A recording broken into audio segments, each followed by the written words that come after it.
juga. Nah, jadi kita mulai masuk ke chapter 3 dari buku Heikin ini ya. Di sini membahas tentang Fourier representations dari signals ya, dan LTI systems. Ini tujuannya adalah kita berusaha memahami bagaimana sinyal dan sistem yang kita kenalnya sebagai fungsi T atau N kalau discrete di time domain sekarang bisa kita nyatakan juga dan bisa kita lihat di frekuensi domain. Ya, jadi itu konsepnya adalah eh, kalau sistem itu kita masukkan sinusoid kompleks ya. Sinusoid kompleks itu sebenarnya sinyal goyangan cosinus atau sinus ya. Tapi karena kompleks, dia bisa ditulis dengan E pangkat J omega T. Ya, karena dengan rumus Euler, E pangkat J omega T itu bisa kita pecah menjadi cos omega T tambah J sinus omega T. Begitu ya. Nah, kalau satu sistem kita masukkan kompleks sinusoids ya, ternyata outputnya bisa mengandung kompleks sinusoids itu sendiri. Ya, jadi ini fenomena yang mirip dengan sistem dimasukkan delta impuls, dapatnya impulse response atau HT dari sistem itu ya. Ini kalau kita masukin EJ omega T ya, dimasukin kompleks sinusoids, keluarnya adalah HJ omega dikali EJ omega T. Ya, jadi kalau kita lihat secara matematika ya, ini seperti ini ya. Eh, YT itu kalau inputnya kita masukkan EJ omega T ya, dan ini kan rumus konvolusi sebenarnya, tapi kalau inputnya kita masukkan EJ omega T gitu ya, maka rumus konvolusi ini yang tadinya X T minus tau, kita masukkan inputnya EJ omega T menjadi EJ omega T minus tau ya, sehingga kalau kita hitung integral konvolusi ini, lalu EJ omega T ini kan konstanta, jadi bisa keluar dari integralnya ini. Kita mendapatkan bentuk yang seperti ini, HJ omega dikali EJ omega T lagi. Ya, jadi YT ini mengandung HJ omega, tapi mengandung EJ omega T, di mana EJ omega T ini adalah inputnya. Ya, sehingga input dimasukkan ke sistem menghasilkan input dikali ini HJ omega, sehingga HJ omega ini adalah karakteristik dari sistemnya juga, tapi sebagai fungsi frekuensi. Nah, di sini uniknya Fourier transform itu ya, sehingga HJ omega ini kita bisa sebut sebagai response frekuensi ya, ini frekuensi response dari LTI systems begitu ya, sehingga HJ omega ini kalau kita lihat persamaan ini ya, menghitungnya adalah sebagai fungsi integral dari H tau, ini adalah impulse response ya di time domain, dikali E pangkat minus J omega tau D tau ya. Jadi kalau HT ini yang adalah impulse response di time domain, kita kalikan dengan bentukan seperti ini, H minus J omega T, lalu kita integral, kita mendapatkan fungsi H, dan Heikin menulisnya konsisten ya, kalau di frekuensi domain ya, frekuensi response, dia selalu H-nya huruf besar ya, lalu fungsi dari frekuensi ini, karena omega ini frekuensi. Sehingga kita lihat sistem fungsinya terhadap frekuensi, bukan terhadap waktu lagi. Sehingga dengan transformasi semacam ini kita memindahkan HT yang fungsi waktu menjadi HJ omega fungsi frekuensi. Ya, jadi sesederhana itu sih konsepnya. Sehingga dengan demikian kita punya tuh transformasi matematika ya, segala sesuatu yang tadinya di time domain sekarang kita ngomongnya di frekuensi. Ya. Nah, sebelum lebih jauh saya ingin memberikan ini ya, contoh salah satu aplikasinya ya yang sangat berguna di sini, kebetulan dituliskannya oleh Haikin. Contoh yang sangat berguna itu untuk analisis kedokteran ya. Nah, ini ya, di halaman 214 ya. Ini ada example 38 ini persoalan analisis ECG. ECG itu untuk mengukur denyut jantung ya. Jadi kalau Bapak Ibu medical check up ke rumah sakit ya, suka diukur ECG-nya ya. Nah, hasil pengukuran ECG kan seperti ini ya, ada denyut jantung dengan frekuensi tertentu. Lalu yang di bagian atas ini normal, tapi yang di bagian bawah ini tuh sakit nih, aritmia, ventricular tachycardia namanya. Kelihatan denyutnya itu spike-nya powernya lebih tinggi ya. Jadi seperti jantung itu berdebar ya. Terus agak irregular ya. Kalau ini kan lebih lebih teratur ya. denyutnya ini seperti banyak goncangan gitu ya, selalu ada goncangan besar ya. Terus seperti digoncang-goncang jantung, ini jantung yang kurang sehat ya. Tapi kalau dengan mata gitu aja ya, lihat sinyalnya di time domain ya, karena sumbu X ini kan waktu ya. Ini mungkin kurang begitu jelas ya, walaupun ya adalah sedikit ciri-ciri ya. Nah, tapi kalau kita transform ke frekuensi domain ya, kalau ini kita masukkan ke Fourier transform ya, terus kita lihat ya di frekuensi domain ya, kita lihat perbedaan yang cukup jelas. Ini sumbu X-nya jadi frekuensi ya. Ini frekuensi 20 Hz, 30 Hz dan seterusnya gitu ya. Lalu kalau yang normal ini agak halus ya, Fourier frekuensi responsnya ya. Kalau yang tidak normal ini yang takikardia ya, kelihatan frekuensinya itu banyak komponen frekuensi yang agak geradakan ya, terus powernya besar ya, sehingga kelihatan jantung itu lebih berdebar ya. Lalu yang di frekuensi rendah ini banyak juga nih komponen-komponen besarnya. Kalau yang jantung normal tuh enggak ya.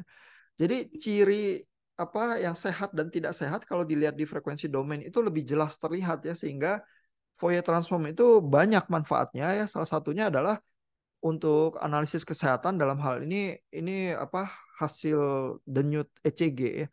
Kalau Bapak Ibu di kedokteran ya, ada juga aplikasi misalnya gelombang otak ya. Jadi otak yang epilepsi gitu misalnya ya, gelombang otaknya itu lebih lebih nggak teratur ya, dan bisa punya ciri khas tertentu kalau kita transform juga ke frekuensi domain gitu, dan lebih lebih terlihat lebih mudah begitu. Ya, jadi itu beberapa aplikasi yang sangat berguna ya. Nah, tapi ada satu aplikasi lagi ya yang saya pasang videonya di di Learn ya. Itu mungkin aplikasi yang menggambarkan secara intuitif apa yang terjadi dengan Fourier transform ya. Mungkin lebih lebih memberikan ilustrasi yang lebih visual ya terhadap problem Fourier transform itu ya. Saya pengen tunjukkan videonya sedikit ya. Ini dari video yang ini ya. Ini di YouTube ada. Sebentar saya mainkan dengan ininya juga ya, dengan soundnya supaya bisa terdengar ya. Saya pilihkan agak di bagian tengah ya. On circles, until they had a model of celestial motion that matched what they saw in their observations. It's known today that orbits are ellipses, not circles on circles.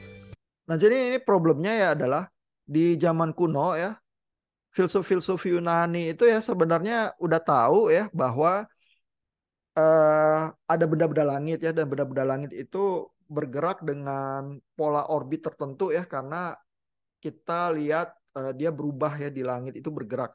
Nah, masalahnya adalah filsuf Yunani kuno itu tidak tahu bahwa yang menjadi pusat tata surya kita matahari. Mereka berpikir pusat tata surya itu bumi ya. Tapi mereka bisa mengamati misalnya kalau bulan ya, asumsinya mengelilingi bumi ya. Semua benda langit diasumsikan mengelilingi bumi, dan itu model yang salah. Tapi mereka tahu bulan itu kadang-kadang terlihat dekat, kadang-kadang terlihat jauh, kadang-kadang lebih besar, kadang lebih kecil ya, kadang lebih terang, kadang lebih gelap ya.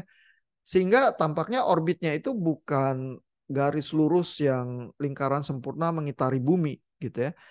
Nah, eh, kalau astronom modern tuh tahu bahwa model itu salah kan ya, bahwa model yang benar adalah pusat tata surya itu matahari ya. Lalu bumi itu ada di orbitnya mengelilingi matahari, bulan itu ada di orbit tersendiri mengelilingi bumi, tapi bentuk orbit itu secara umum bukan bulat, melainkan elips ya. Sehingga fenomena-fenomena planet atau bintang terlihat lebih jauh, lebih dekat, lebih terang, lebih gelap dan sebagainya, itu sebenarnya dengan model yang benar ini lebih mudah dijelaskan. Tapi filsuf-filsuf Yunani kuno itu walaupun salah modelnya ya, rupanya bisa menghasilkan model yang mendekati pergerakan benda langit yang mereka amati dari bumi ya. Itu misteri nomor 3 tuh yang Bapak Ibu ingat kalau pernah kita bahas di awal kuliah kita ya. Nah, itu kenapa mereka bisa menghitung seperti itu ya, karena mereka menghasilkan model aproksimasinya ya, sehingga eh, apa eh, gerakan orbit benda langit itu ya mereka aproksimasi dengan beberapa lingkaran, yaitu getaran sinusoid yang dijumlahkan. Ya, itu basically Fourier transform sih, karena Fourier transform itu idenya adalah saya punya goyangan-goyangan getaran sinusoid tertentu, terus saya jumlahkan komponen-komponennya, itu bisa menghasilkan satu sinyal tertentu yang lain, begitu ya. Greeks to model celestial motion, even without understanding the true elliptical paths. In math, orbiting around in a circle can be represented as the orbit is equal to r times e to the I omega t. Nah, jadi kita lihat bentuk-bentuk seperti ini nih. E pangkat, kalau Haykin nulisnya J omega T ya. Nah, R ini adalah amplitudo dari goyangannya. Terus omega ini nanti seberapa cepat dia mutarnya ya, frekuensi sinyalnya ya. Lalu T ini adalah waktu di mana titik itu mencapai tempat tertentu di dalam lingkaran goyangannya sih. Sehingga bentuk-bentuk yang seperti ini E pangkat J omega T ini menggambarkan Fourier transform itu ya, kita lihat tadi di rumus-rumusnya juga begitu ya. Where e to the it represents moving in a circle. The Greeks in their theory, though, had circles of different sizes and rotation speeds. This is where the other variables come in. The r represents radius and controls how big the circle is. The omega represents angular frequency and controls how fast the circle rotates around. Representing circles rotating on circles is simply adding up more of these terms. Nah, jadi kalau kita menjumlahkan goyangan-goyangan sinusoid ya, dan karena sistem linear time invariant itu bisa ya kita pecahkan sinyal menjadi komponen-komponen sinusoidnya, terus kita input ke dalam sistemnya, kita jumlahkan bersama ya, maka kita bisa punya lingkaran-lingkaran goyangan sinusoid ini yang kita saling jumlahkan ya, titik pusatnya ada di keliling lingkaran yang lain ya.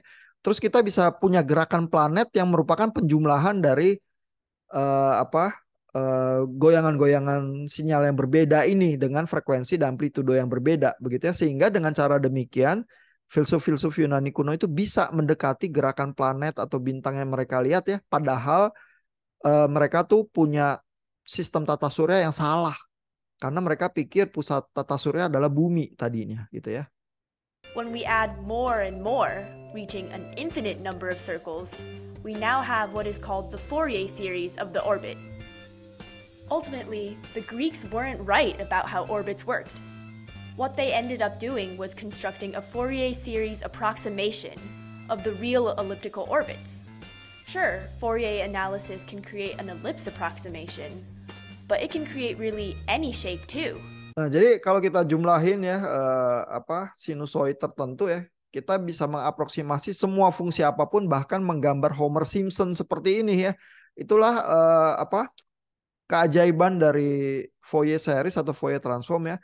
Jadi dengan menjumlahkan sinusoid atau frekuensi-frekuensi tertentu yang kita buat amplitudonya, kita atur frekuensinya dengan baik, kita bisa menggambar fungsi apapun, bahkan Homer Simpson. The right arrangement of circles can make an orbit in the shape of Homer Simpson's face. Something important to note is that an orbit can be thought of as anything periodic. That is, something that repeats itself over time.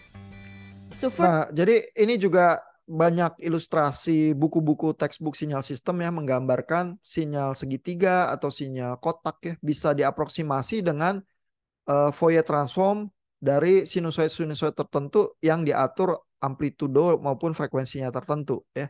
Sehingga di sini juga nanti kita lihat di Haykin juga ada ilustrasinya ya, tapi ini di video ini juga disediakan ilustrasinya. Fourier series can take anything periodic like a waveform and analyze it as sums of circles. From the unit circle, it's also known that circles are basically sines and cosines.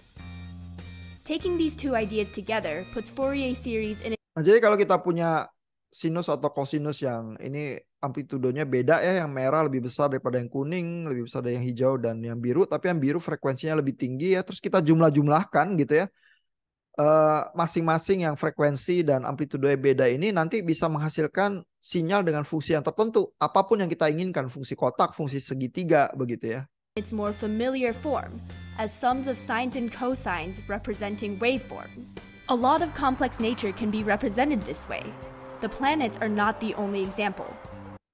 Nah, jadi di dalam video ini selanjutnya nanti dia menjelaskan bahwa telinga kita ya basically beroperasinya dengan Fourier transform ya secara alami.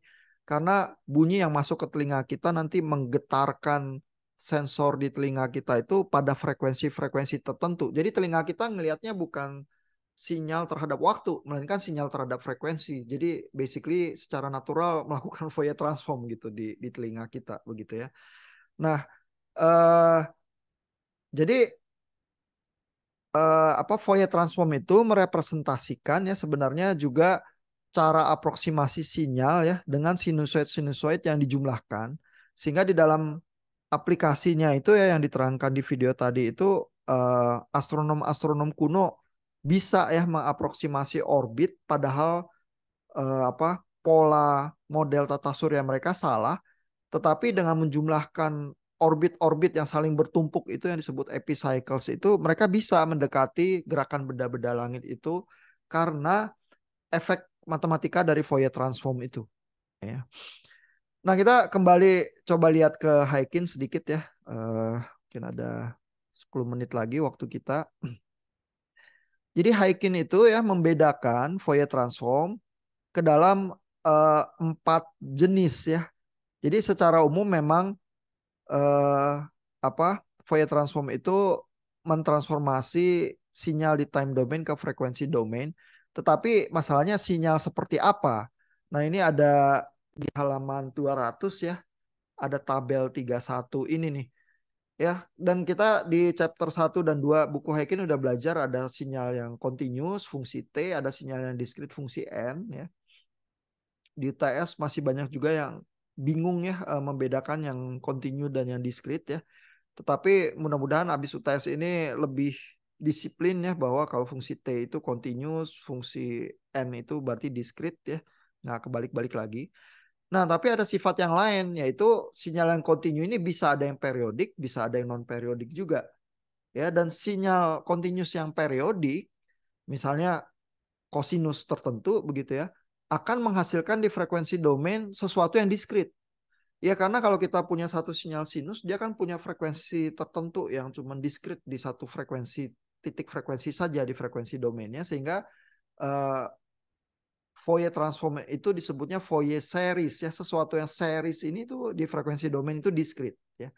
Nah, kalau sinyalnya continue atau diskrit tapi tidak periodik, berarti dia punya gabungan berbagai frekuensi yang continue, maka kurvanya nanti di frekuensi domain itu sifatnya continue ya, sehingga disebutnya Fourier transform. Jadi kalau Bapak Ibu lihat Fourier series itu diskrit, kalau lihat Fourier transform di frekuensi domain itu continue tuh spektrumnya di frekuensi domain ya. Tapi kalau di time domainnya discrete, maka di frekuensi domainnya disebutnya discrete time Fourier series. Kalau yang non periodik disebutnya discrete time Fourier transform. Jadi kita punya 4 jenis ini nih. Fourier series, Fourier transform, discrete time Fourier series, dan discrete time Fourier transform. Nah, ini nulis matematikanya setiap jenis yang 4 ini beda-beda. Ya, dan Hykin itu disiplin yang menyajikannya sehingga Bapak Ibu memang nggak harus menghafal ya, ujian juga open book, tapi mudah-mudahan bisa membedakan ya yang mana ya. Ini ada problem 31 misalnya, memberikan contoh ya. Misalnya bagian A ini kan kelihatan XN berarti dia diskrit. Tapi masalahnya UN ini periodik atau enggak nih, dan UN Bapak Ibu tahu itu kan fungsi yang mulai di 0, 1 terus sampai hingga 1 begitu ya, dikalikan setengah pangkat N, tapi ini jadi non periodik nih. Sehingga kalau non periodik pasti di frekuensi domain itu continue sehingga jadi Fourier transform ya. Dan di waktu domain waktunya dia discrete berarti dia discrete time Fourier transform. Gitu ya. Jadi ini ada latihan tersendiri untuk Bapak Ibu membedakan ya. Nah, yang cos dan sinus ini kelihatan dia periodik ya, sehingga dia jadinya Fourier series ya. Karena dia di time waktunya dia continue ya. Nah, yang mungkin tricky adalah yang nomor D, karena kelihatannya kok fungsi delta ya, tapi fungsi delta ini berulang nih, karena setiap 20M dia deltanya sebenarnya berulang begitu ya, sehingga ini sebenarnya fungsi yang periodik nih, sehingga dapatnya Fourier series ya karena periodik, tapi di domain waktunya dia discrete ya, jadi discrete time Fourier series gitu ya. Jadi ini latihan-latihan di mana Bapak Ibu bisa membedakan dengan melihat persamaannya dia termasuk Fourier transform yang jenis apa ya. Ini kalau kita lihat persamaannya satu-satu ya, kita lihat sekilas ya. Kalau discrete time Fourier series ya, kita lihat di frekuensi domain ini huruf besar X, fungsi K itu frekuensi yang discrete ya. Itu bisa dihitung dengan cara sigma ini n dari 0 sampai n-1, xn ini adalah sinyalnya di time domain dikali E pangkat minus J K omega 0, ini fundamental frekuensinya dikali N ya. Nah penulisannya juga Bapak Ibu bisa perhatikan ya, notasinya Heikin itu disiplin. Kalau nulis yang DT discrete time Fourier series ini ya, nulis E pangkat minus J K omeganya tuh besar hurufnya. Ya, jadi beda dengan yang jenis yang lain ya. Jadi ini perlu agak diperhatikan nih notasinya, omeganya ini besar karena kalau yang Fourier transform omeganya kecil ya. Terus Bapak Ibu juga bisa perhatikan ya, kalau yang dari frekuensi domain ini XK ya, X-nya besar, K ini berarti frekuensi domain menuju kepada time domain ya. E pangkat J K omega N-nya ini plus. Kalau yang dari time domain ke frekuensi domain ini negatif. Ya, jadi ini rumusnya mirip banget ya, mau transfer dari frekuensi domain ke time domain atau time domain ke frekuensi domain, beda tanda doang nih. Ya, sehingga Fourier transform dengan inverse Fourier transform struktur matematikanya itu mirip banget, hanya perbedaan tanda positif dan negatif ya. Jadi ini buat operasi kalau dikomputerisasi ya sangat simetris ya dan sangat menguntungkan, gampang dikomputerisasinya gitu ya. Nah kita lihat lagi jenis Fourier transform yang lain ya. Tadi DTFS, lalu Heikin akan menerangkan jenis yang lain. Tapi di sini sebelum ini ada ilustrasi sinyal yang cukup menarik ya. Ini ya example 3.7. Ini sebenarnya penjumlahan dari kosinus ya dengan amplitudo BK tertentu dan K dikali omega 0 tertentu ya. Ini ilustrasi itu tadi ya, bahwa kita bisa mendekati fungsi apapun, dalam hal ini fungsi kotak ya yang berusaha didekati dengan penjumlahan goyangan-goyangan sinus kosinus ya. Jadi ini kita lihat ya sinyal kosinus ya dengan frekuensi tertentu, ini amplitudonya lebih kecil, frekuensinya lebih tinggi. Kalau yang ini sebelah kiri dijumlahkan dengan yang atas ya, dapatnya nih sinyalnya makin lama makin seperti sinyal kotak ya. Kalau kita tambahin kosinus yang ini, jadinya tambah lebih kotak lagi, ditambahin yang frekuensi tinggi ini jadi mulai kotak yang agak sempurna, ditambahin yang ini ya, yang frekuensinya lebih tinggi lagi, kotaknya udah nyari sempurna ini. Ya. Sehingga kita lihat sinyal kotak itu bisa kita dekati dengan menjumlahkan kosinus-kosinus yang kita atur amplitudo dan frekuensinya dengan cara tertentu. Ya, ini ide dasar dari Fourier transform itu sih. Sehingga dengan Fourier transform kita bisa mendekati sinyal apapun termasuk sinyal kotak itu. Ya. Dan ini kalau kita baca yang ECG-nya itu tadi ya, sebenarnya adalah yang terjadi kita tuh mendekati sinyal denyut jantung ini ya, yang continue di time domain atau yang ini abnormal tapi di time domain continue juga dengan frekuensi-frekuensi ini. Ya, jadi setiap titik diskrit di frekuensi ini menunjukkan ada komponen frekuensi ini loh, amplitudonya berapa. Gitu ya. Sehingga kalau kita gabung-gabung seluruh kosinus ini jadinya denyut jantungnya ini. Kalau komponen-komponen frekuensi ini jantung yang kurang sehat ini kita gabung, kita jumlahkan gitu ya, kita buat sinusnya terus kita jumlahkan, jadinya yang seperti ini nih di time domain. Ya, jadi idenya sebenarnya seperti itu antara sinyal di time domain dengan di frekuensi domain ya. Tapi matematikanya ini yang ditelusuri oleh Heikin ya dan diterangkan untuk kita. Nah ini jenis yang Fourier series ya. Jadi di time domain dia continue, makanya XT. Tapi karena dia sinyalnya periodik, di frekuensi domain jadi discrete ya. XK ya. K ini kelihatan kurungnya juga kurung siku, ini jadi sinyal discrete ya. Lalu menulis notasinya juga ada cara yang seperti ini ya. XT di sebelah kiri itu selalu time domain, di sebelah kanan itu frekuensi domain ya. Dan ditulisnya Fourier series dengan omega 0 adalah komponen periode frekuensi fundamentalnya.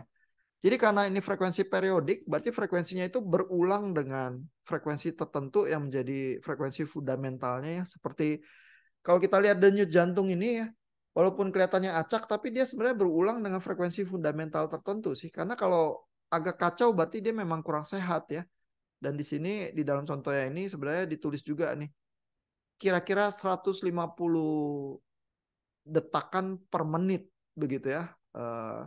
Lalu kalau yang periode yang normal ECG itu jantung normal 305, kalau yang sakit takikardia itu 421 ya. Jadi ada perbedaan periode fundamental juga antara yang sakit dan yang sehat begitu ya.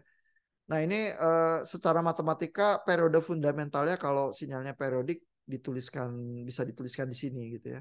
Tapi artinya kalau Bapak Ibu berurusan dengan sinyal yang periodik di frekuensi domain, kita bisa ingat dia akan jadi diskrit ya. Dan kita harus selalu paham itu ada frekuensi fundamentalnya tuh, di mana sinyal itu secara periodik berdetak dengan teratur begitu ya, ada periodenya gitu. Nah kita lihat lagi jenis Fourier transform yang lain ya. Nah ini ada sinyal ya yang sering muncul ya. Ini di sini secara khusus digambarkan di gambar 3.23 ya. Sinyal ini sinyal sinus X per X ya. Bentuknya ini sinus PU bagi PU ya. Disebutnya fungsi sinc ya. Bentuknya seperti ini, ada denyut yang besar di tengah, terus lama-lama mengecil, tapi mengecilnya ini sampai tak terhingga ya. Fungsi kotak sempurna di time domain, kalau kita Fourier transform ke frekuensi domain, jadinya sinyal fungsi sinus X per X ini nih ya. Sehingga makanya Haykin itu repot-repot memperkenalkan fungsi sinc ini, karena ini universal banget. Kalau sinyal kotak di time domain ke frekuensi domain jadi sinyal sinc ini ya. Nah kita lihat ini ilustrasi yang lain ya dari penjumlahan kompleks sinusoid itu ya. Jadi ada cosinus dengan frekuensi ini, terus frekuensi yang lebih tinggi dijumlahin. Lama-lama sinyal di sebelah kanan ini makin lama makin menjadi seperti kotak ya. Karena yang di kiri ini frekuensi dan amplitude diatur supaya membentuk sinyal kotak kalau dijumlahin masing-masing komponennya ya. Itu ilustrasi yang sangat ampuh ya, dan sangat sering muncul di buku-buku teks ya. Saya pasang satu video juga sih di Learn ya yang mengilustrasikan itu ya dengan cara yang lebih kelihatan visual ya. Ini coba saya tunjukkan ya videonya.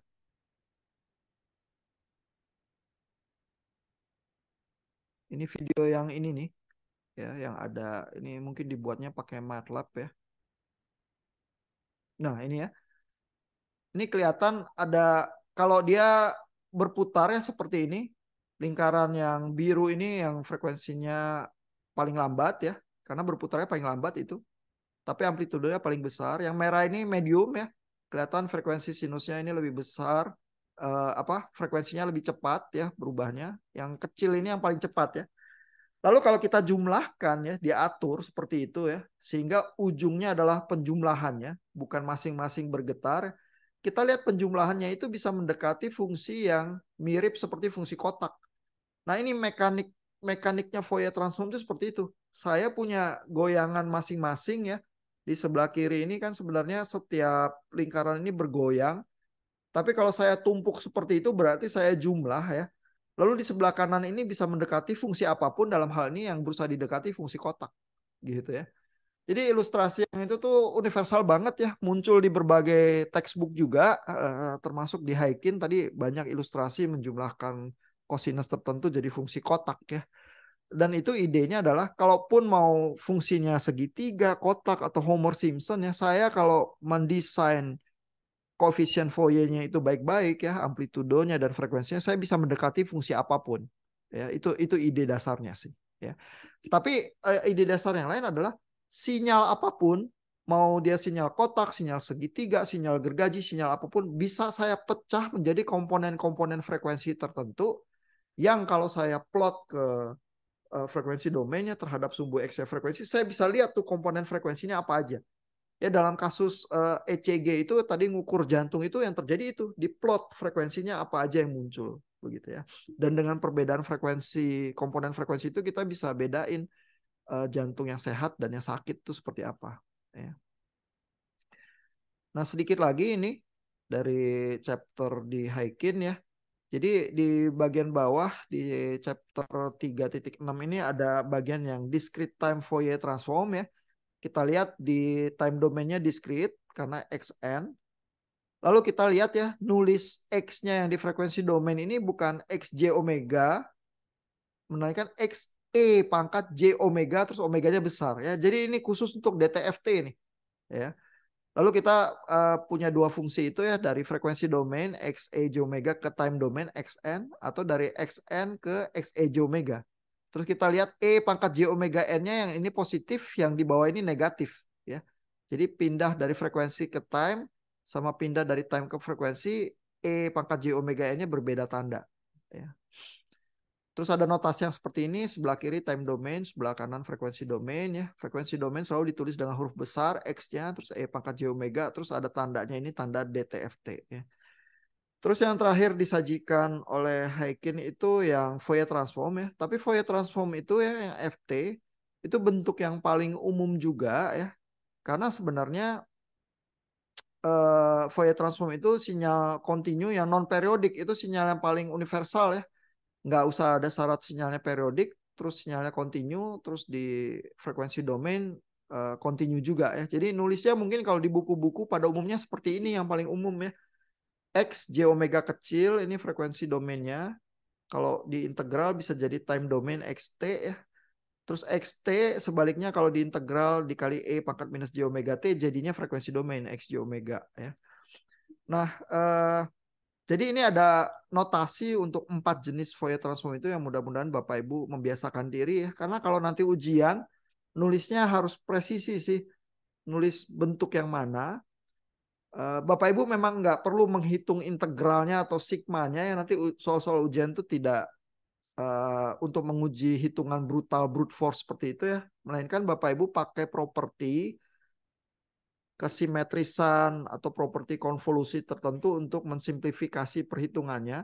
Tapi Bapak Ibu tetap perlu menulis notasinya itu di dalam bentuk yang tepat ya, Fourier yang mana, dan nanti menemukan tabel transformnya. Jadi Bapak Ibu boleh bawa tabel untuk ujian, menghitungnya dengan bantuan tabel, tapi tabel itu nanti terpisah ya antara yang Fourier series, Fourier transform, DTFT dan DTFS. Bapak Ibu tetap perlu membedakan harus pakai tabel yang mana gitu. Ya, jadi membiasakan diri dengan notasi ini seperti Bapak Ibu membiasakan diri kalau main musik baca notasi musiknya gitu ya. Kurang lebih seperti itu ya. Dan ada orang-orang yang senang main musik tapi nggak suka notasi matematikanya. Masalahnya kalau kita harus menghitung sampai harus menghitung Fourier transform atau memprogram di Python ya, kita sebaiknya tahu matematikanya juga. Karena kalau enggak kita cuma lihat kurva-kurva itu tanpa tahu artinya sih. Ya. Itu yang membedakan engineer teknik elektro dengan orang awam sih, karena kita paham matematikanya juga ya. Nah, ini salah satu ilustrasi yang paling penting mungkin ya di sini ya. Fungsi kotak ini ya di time domain ini xt, kalau kita transform ke frekuensi domain dan di sini ada perhitungannya diturunkan ya. Xt kalau kotak dikalikan E pangkat minus J omega T menjadi X J omeganya, fungsinya adalah sinus X per X itu tadi ya, fungsi sin ini nih yang sampai tak hingga goyang. Ini punya berbagai implikasi ya, artinya kalau saya punya fungsi kotak lalu spektrum saya adalah tak hingga ya lebarnya karena goyangan fungsi sinus X per X ini sampai tak hingga. Kalau saya transmisikan sinyal kotak ke dalam medium, dan medium transmisi saya bandwidth-nya selalu terbatas ya, nggak mungkin media transmisi kita bandwidth-nya tak hingga gitu ya. Berarti ada frekuensi-frekuensi nanti yang frekuensi tinggi ini bakal kena potong tuh. Dan kita tahu begitu ada frekuensi yang hilang kena potong, bentuk kotak kita ini jadi terdistorsi ya, karena kotak ini kan terdiri dari frekuensi-frekuensi yang banyak itu yang sampai tak hingga. Kalau kena hajar frekuensi tertentu kita dapat fungsi kotak yang ada distorsinya itu tadi, yang nggak sepenuhnya kotak itu. Dan engineer telekomunikasi tahu ya bahwa kita selalu berfungsi dengan sinyal kotak yang nggak terlalu sempurna itu sih, karena medium kita bandwidth-nya nggak ada yang tak terhingga. Ya. Lalu mungkin yang penting yang lain juga adalah Haikin itu menunjukkan ya eh, di salah satu bagian ada delta impulse di Fourier transform ya. Sebentar coba saya cari ya bagiannya ya.